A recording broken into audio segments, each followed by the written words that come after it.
రాజమౌళి గారు, మీకు ఇబ్బంది కలిగింది, మీ వీడియో రకరకాల చోట్లకి ఏదో ఇబ్బంది కలిగి మీరు రిలీజ్ చేయలేకపోయారు. ఎవరి కష్టాలు వాళ్ళకు ఉంటాయి, కాదనట్లేదండి. కానీ ఆంజనేయ స్వామి వెనకుండి నడిపిస్తాడు అని మీ నాన్నగారు అన్నారు. అది ఇప్పుడు భావ్యంగా అనిపించట్లేదు మీకు అన్నారు కదా. పోనీ బాహుబలి సినిమాలో కోట్లు సంపాదించారు కదండి శివలింగాన్ని ఎత్తిపించి పాపం ప్రభాస్ గారితో. అప్పుడేమన్నా శివుడి మీద ఏమైనా దానకం చదివారా మీరేమన్నా?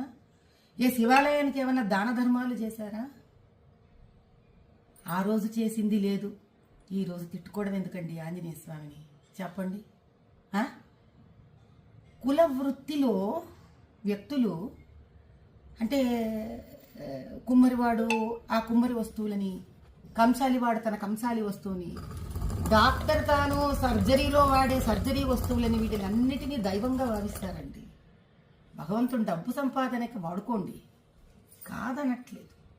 కనీసం డబ్బు సంపాదనకి ఉపయోగపడ్డాడు భగవంతుడు అని ఆయన పట్ల ఒక గౌరవం ఉంచడం మీలాంటి వాళ్ళకి, మాలాంటి వాళ్ళకి, మనందరికీ సామాజిక స్ఫూర్తిగా ఉండాలి.